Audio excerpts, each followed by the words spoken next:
सरकारले औपचारिक रूपमा सार्वजनिक नगरे पनि भदौ 23 र 24 गतेको जेनजी प्रदर्शनका क्रममा भएका घटनाको जाँचबुझ गर्न गठित आयोगको प्रतिवेदन हामीले प्राप्त गरेका छौँ। यो भिडियोमा हामी जेनजी आन्दोलन जाँचबुझ प्रतिवेदनले कसलाई कस्तो कस्तो कारबाही गर्न सिफारिस गर्यो, त्यसका आधारहरू के देखायो, नक्खु कारागार प्रकरणमा के कस्ता तथ्यहरू फेला पार्यो, सुदन गुरुङ रक्षा बमहरूको हकमा प्रतिवेदनमा के भनिएको छ, बालनले दिएको बयानमा के छ जस्ता विषयबारे यहाँहरूलाई जानकारी गराउँदैछ। An internationally recognized degree, MIT, Kathmandu. Gen Z जाँचबुझ आयोगको प्रतिवेदनले प्रष्ट रूपमा सिफारिस गरेको छ कि आन्दोलन हुँदाको समयमा प्रधानमन्त्री रहेका केपी शर्मा ओली, गृहमन्त्री रमेश लेखक, नेपाल प्रहरीका तत्कालीन महानिरीक्षक चन्द्र कुबेर खापुङ विरुद्ध फौजदारी मुद्दा चलाउनु। आयोगले मुलुकी अपराध संहिताको जुन दफा र उपदफा देखाएर उनीहरू विरुद्ध मुद्दा चलाउन सिफारिस गरेको छ, त्यसअनुसार उनीहरूलाई 3 वर्षदेखि 10 वर्षसम्मको सजाय अर्थात् जेल सजाय हुन सक्छ। ओली, लेखक र खापुङको हकमा आयोगले मुलुकी अपराध संहिता 2074 को दफा 181 को उपदफा 1 आकर्षित हुने भनेको छ। यसमा कसैले लापरवाहीपूर्ण काम गरी कसैको ज्यान मार्न हुँदैन भन्ने कानुनी व्यवस्था छ। म तपाईहरुलाई आयोगको निर्णयमा के लेखिएको छ त्यो जस्ताको तस्तै सुनाउँछु। मुलुकी अपराध संहिता 2074 को दफा 181 को उपदफा 1 मा कसैले लापरवाहीपूर्ण काम गरी कसैको ज्यान मार्न हुँदैन भन्ने कानुनी व्यवस्था रहेको छ।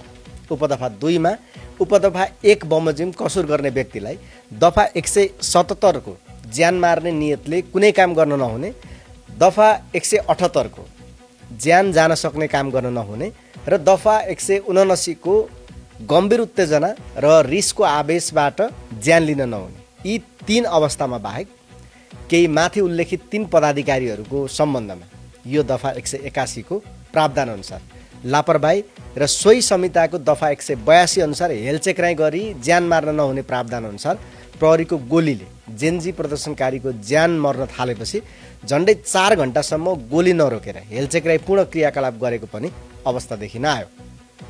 अत कार्यकारी प्रमुख तत्कालीन प्रधानमन्त्री श्री केपी शर्मा ओली, तत्कालीन गृहमन्त्री श्री रमेश लेखक र तत्कालीन महानिरीक्षक श्री चन्द्र कुबेर खापुङ सहित उहाँहरू 3 जनालाई मुलुकी अपराध संहिता 2074 को दफा 181 को उपदफा 1 र सोही संहिता 2074 को दफा 182 अनुसार कसुर हेरेर अनुसन्धान, तहकिकात र अभियोजन गर्न गराउन नेपाल सरकारलाई सिफारिस गरी पठाउने निर्णय गरियो। यो जेनजी आन्दोलनको निर्णय मैले जस्ताको तस्तै सुनाएको।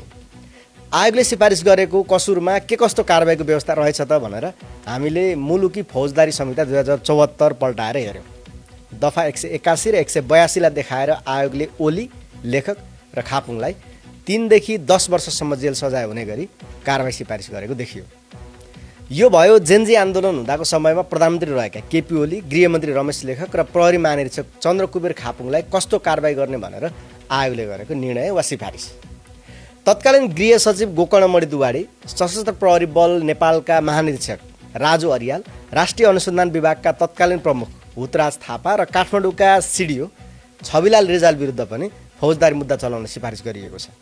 उनीहरूलाई माग गरिएको सजाय ओली, लेखक र खापुङ भन्दा अलिक सफ्ट छ अथवा अलिकति कम छ। तर यसको डिटेलमा जानुभन्दा अगाडि ओली, लेखक र खापुङ विरुद्ध मुद्दा चलाउन आयोगले देखाएका आधारहरूबारे जानौँ। फेरि पनि म तपाईहरुलाई आयोगको प्रतिवेदनको अंश नै पढेर सुनाउँछु।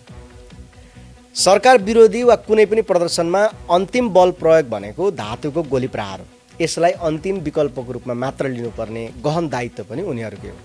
कर्तव्यको जानाजानी उल्लङ्घन भयो, घण्टौँसम्म लाइभ फायरिङ हुँदा रोक्ने प्रयास नगरी मौन बसेको हुँदा अन्तिम बल प्रयोग गर्नु पर्दा अनुपातिक र आवश्यकताको सिद्धान्तलाई राम्ररी पालना नगरेको आयोगबाट सङ्कलित प्रमाणबाट देखिन्छ। अन्तिम बल प्रयोग गर्दा धातुको गोली प्रहार रोक्ने सुधारात्मक आदेश दिनेतर्फ प्रयास नै नगरेको देखियो।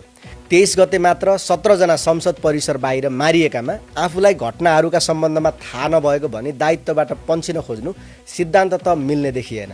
संविधानले ग्यारेन्टी गरिएको सर्वसाधारण जनताको जीवज्यानको सुरक्षा, शान्तिपूर्ण निशस्त्र भेला प्रदर्शनहरू गर्न पाउने अधिकारको मर्यादा, मान्यता र राज्यबाट संरक्षण हुने विश्वासमा निस्किएका शान्तिपूर्ण जुलुसहरूमा आवश्यक भन्दा बढी बल प्रयोग भएको देखिन आयो। तत्कालीन प्रधानमन्त्री केपी ओलीको हकमा प्रतिवेदनले छुट्टै यसो भन्छ। नेपालमा संसदीय राजनीतिक प्रणाली छ। यो प्रधानमन्त्रीय प्रणाली हो।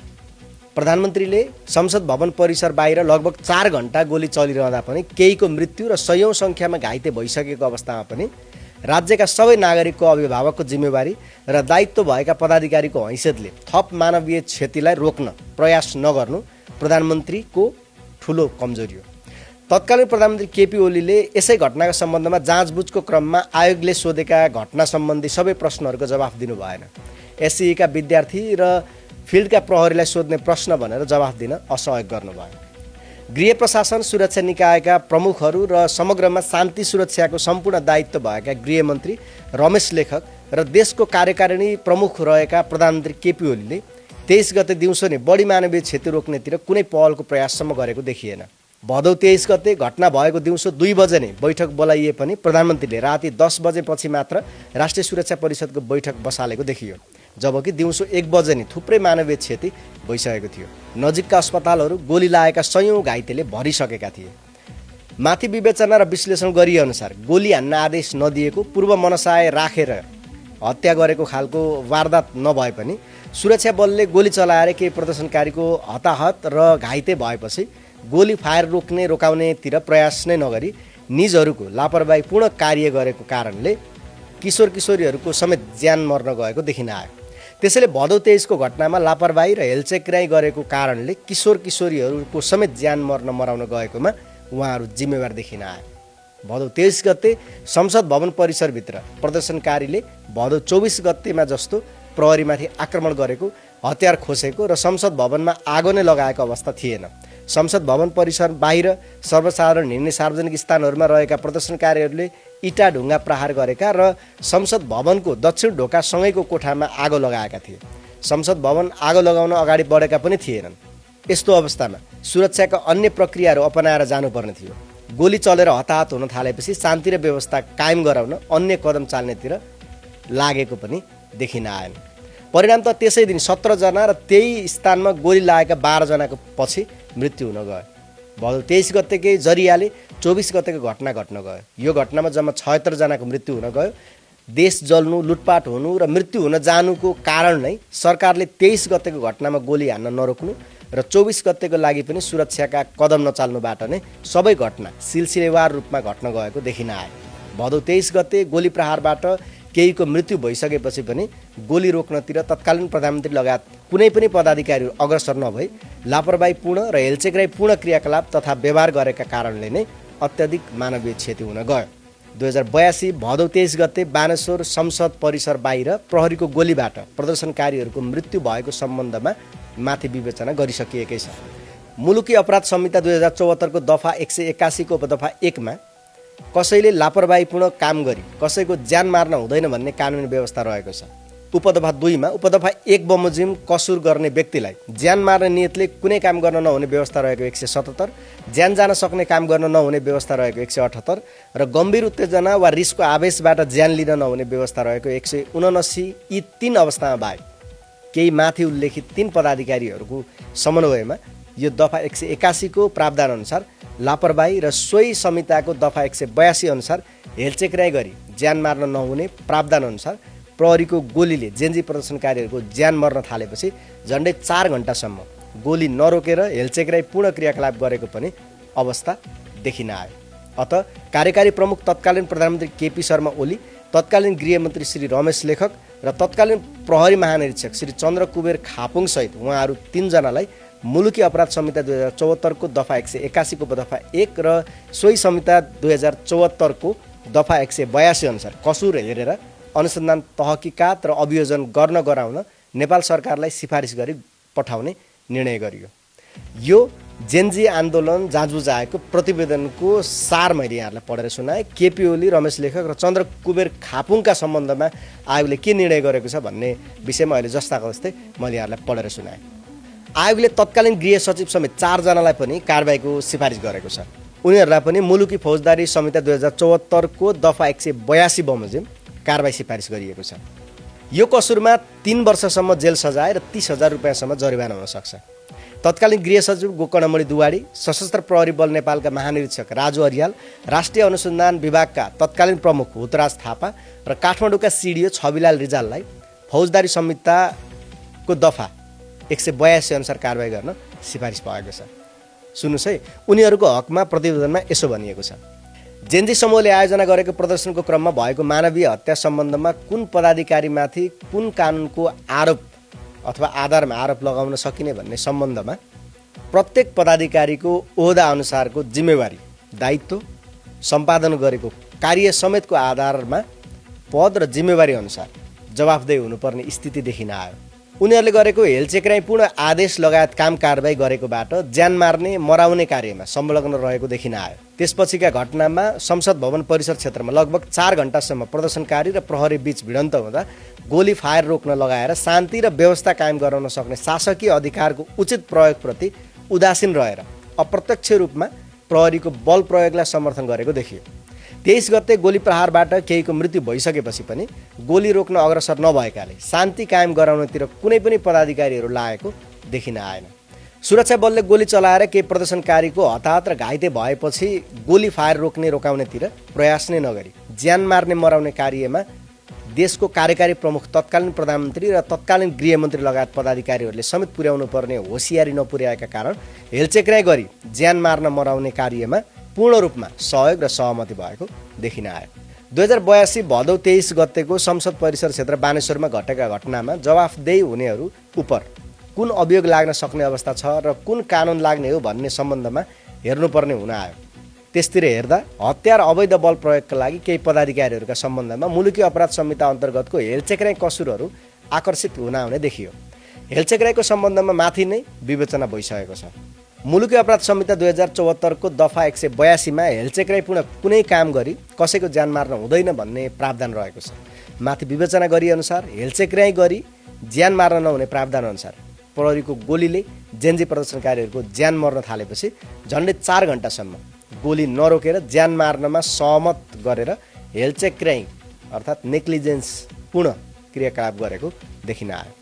मुलुकी अपराध संहिता 2074 को दफा 182 मा हेलचेक्राइ गरी दफा 179 को अवस्थामा बाहेक ज्यान मार्न नहुने प्रावधान रहेको छ। दफा 179 मा गम्भीर उत्तेजना वा रिसको आवेशबाट ज्यान लिन नहुने भन्ने रहेकोमा भदौ 23 गते संसद भवन परिसर क्षेत्रमा प्रहरी कारबाही हुँदा गम्भीर आवेश वा रिसको आवेगमा भएको भन्ने देखिन आएन। भदौ 23 गते संसद भवन परिसरभित्र प्रदर्शनकारीले भदौ 24 गतेमा जस्तो प्रहरीमाथि आक्रमण गरेको, हतियार खोसेको र संसद भवनमा आगो नै लगाएको अवस्था थिएन। संसद भवन परिसर बाहिर सर्वसाधारण हिँड्ने सार्वजनिक स्थानहरूमा रहेका प्रदर्शनकारीहरूले इटा ढुङ्गा प्रहार गरेका र संसद भवनको दक्षिण ढोकासँगैको कोठामा आगो लगाएका थिए भनिन्छ। संसद भवन आगो लगाउन अगाडि बढेका पनि थिएनन् उनीहरू। यस्तो अवस्थामा सुरक्षाका अन्य प्रक्रिया अपनाएर जानुपर्ने थियो, तर शान्ति सुरक्षा कायम गराउने अन्य विकल्प अपनाएर कदम चाल्नेतिर सोचिएन। त्यसको परिणामले नै मानवीय क्षति रोकिन सकेन। परिणाम त त्यसै दिन 17 जना र त्यही स्थानमा गोली लागेका 12 जनाको पछि मृत्यु हुन गयो। भदौ 23 गतेकै जरियाले 24 गतेको घटना घट्न गयो। यो घटनामा जम्मा 76 जनाको मृत्यु हुन गयो। देश जल्नु, लुटपाट हुनु र मृत्यु हुनु जानुको कारण नै सरकारले 23 गतेको घटनामा गोली हान्न नरोक्नु र 24 गतेको लागि पनि सुरक्षाका कदम नचाल्नुबाट नै सबै घटना सिलसिलेवार रूपमा घट्न गएका देखिन आए। भदौ 23 गते गोली प्रहारबाट केहीको मृत्यु भइसकेपछि पनि गोली रोक्नतिर तत्कालीन प्रधानमन्त्री लगायत कुनै पनि पदाधिकारीहरू अग्रसर नभई हेलचेक्राइपूर्ण क्रियाकलाप र व्यवहार गरेका कारणले नै अत्याधिक मानवीय क्षति हुन गयो। माथिको विवेचना अनुसार ज्यान मार्न र मराउन सहमति जनाएको देखिन र पुष्टि हुन आएकाले 2082 भदौ 23 गतेको घटनामा जिम्मेवार रहेका यी पदाधिकारीहरूका हेलचेक्राइपूर्ण काम व्यवहार र क्रियाकलापका कारणले नै माथि उल्लेख भएअनुसार मानवीय क्षति हुन गयो। मैले प्रतिवेदनको अंश जस्तोको त्यस्तै पढेर सुनाएका थिएँ। कतिपयलाई अघि केपी ओली रमेश लेखकको हकमा भएको जस्तै सेम टु सेम लाग्यो र दोहोरियो भन्ने पनि लाग्यो होला, तर निर्णयमा यसरी कतिपय व्यवस्थाहरू दोहोरिन्छन्, कतिपय भाषाहरू दोहोरिन्छन्, तर यो छुट्टै हो। अब नक्खु कारागार प्रकरणबारे पनि आयोगले के भनेको छ भन्ने सन्दर्भमा जाउँ। नक्खु कारागार प्रकरणबारे पनि आयोगले आफ्नो प्रतिवेदनमा उल्लेख गरेको छ। यसमा उसले रवि लामिछानेलाई स्पष्ट रूपमा निर्दोष मानेको छ। भदौ 24 गते नक्खु कारागार कार्यालय ललितपुर र अन्य कारागारहरूको अवस्था उपशीर्षकमा प्रतिवेदनले यस्तो भनेको छ। फेरि पनि म पढेर सुनाउँछु है। भदौ 24 गते भवनहरू र प्रतिष्ठानहरू मात्र जलेनन्, कारागारमा पनि आक्रमण भयो। नक्खु कारागार कार्यालय ललितपुरमा राष्ट्रिय स्वतन्त्र पार्टीका केन्द्रीय सभापति रवि लामिछाने ठगी तथा सङ्गठित अपराध मुद्दामा रूपन्देही जिल्ला अदालतको आदेशअनुसार पूर्वपक्षका लागि बन्दीको रूपमा सोही कारागारमा रहँदै आएका थिए। भदौ 24 गते निज रवि लामिछानेलाई छोड्नुपर्ने जिकिर गर्दै प्रदर्शनकारीहरू दिउँसो अन्दाजी 3:30 बजेतिर नक्खु कारागारको मूल गेट अगाडि जम्मा भई भिड बढ्दै गई। सो भिड कारागार परिसरमा प्रवेश गरी रवि लामिछानेलाई छोड्न कारागार प्रशासनलाई दबाब दिन थाले। उक्त भिडले कारागारमा आक्रमण गर्ने डर त्रासले सो कारागारका प्रमुखले रवि लामिछानेको सुरक्षार्थ बन्दी कोठाभित्रबाट झिकी कारागार परिसरभित्रको मानसिक अस्पतालमा ल्याए। भिड बढ्न थालेपछि रवि लामिछानेले भिडलाई शान्त रहन पटक पटक आग्रह गर्दै यस्तो परिवेशमा कारागार र यहाँका कर्मचारीहरूलाई बचाउने मेरो पनि जिम्मेवारी हो भनेपछि प्रहरीले रवि लामिछानेलाई कारागार परिसरभित्रै रहेको भिड समक्ष प्रस्तुत गरे भनेर जेलरले आयोग समक्ष दिएको बयानमा उल्लेख गरेका छन्। भिडले रवि लामिछानेलाई बाहिर लग्न खोज्दा न्यायिक हिरासतमा बसेकाले कारागार प्रशासनको मलाई बाहिर जाने अनुमति पत्र नभई बाहिर नजाने भनेपछि निजका समर्थकले सो कारागारका कारागार प्रमुखसँग रवि लामिछानेलाई कारागारबाट बाहिर छाडिएको भन्ने विषयमा आधिकारिक पत्र लिई निज रवि लामिछाने कारागारबाट छुटेको भन्ने आयोगको छानबिनबाट देखिएको छ। रवि लामिछानेलाई कारागारबाट छाडिएको भन्ने विषयको पत्रमा केही व्यक्तिले करकापमा पारी मसँग सही छाप गराएको भनी नक्खु कारागार प्रमुखको आयोग समक्ष दिएको बयानमा निजको भनाइरहेको छ। कारागार प्रमुखले विधिवत रूपमा दस्तखत सही छाप गरिदिएको पत्र प्राप्त गरे पश्चात मात्र निज रवि लामिछाने गाडीमा चढी कारागारबाट हिँडेको यस आयोगबाट छानबिनको क्रममा देखिन्छ।